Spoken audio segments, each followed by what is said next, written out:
I've been known to take some punches. I'm no stranger to the fight. Spent some time down in the shadows, still adjusting to the light.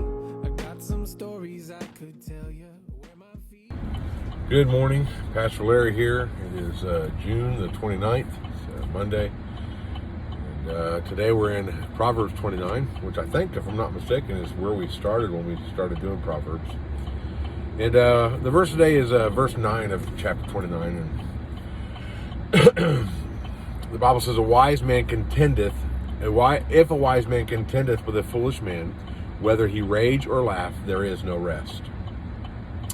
So, have you ever talked to somebody that just, well, their point of view or their ideology is either something that makes you very angry or something that makes you laugh? And I would say this laughing isn't because it's funny, but because it's ironic and how what you would consider foolish it is. I hope that I'm the wise man that's having the argument and not the fool.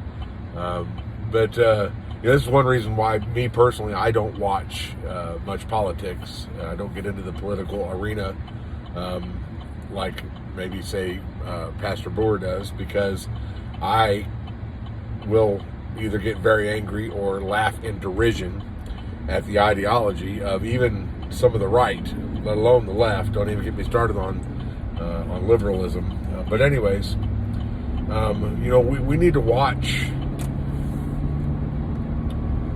how we contend with folks, who we're contending with. See, a fool, in my opinion, and I believe biblically speaking, is someone who has access to knowledge. See, there's a difference between being ignorant and being foolish. Being ignorant means you do not have the knowledge, but being foolish means that you have the knowledge, but you do not accept it as truth. You do not accept it as practice. Therefore, you continue on going the way that you think is right, and this makes you foolish. So someone who will not accept truth, who will not accept the knowledge of God, the knowledge that God gives in His Word as truth, is going to have a different viewpoint than you.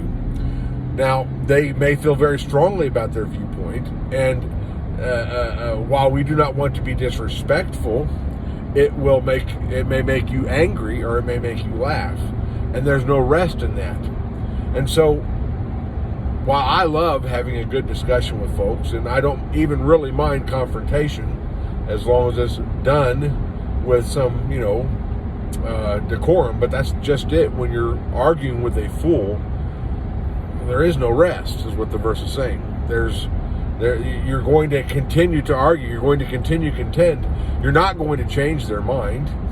If God's not going to change someone's mind, what makes you think you're going to? Now, I love that there are times where God will put you in a situation where He will use you to help maybe start planting a seed or to help change someone's mind, but it's still not you doing the changing, it's God.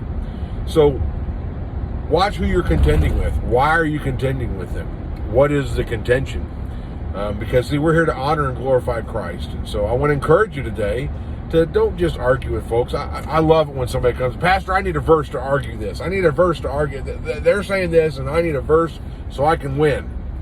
Listen, when we're contending with the fool, you're not going to win. And that's what this verse is saying. So maybe talk about sports. Have a good day. God bless.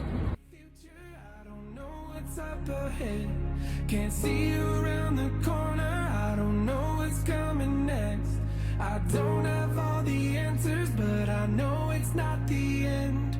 All I know is this: the best is yet to come. I've been rolling with the thumb.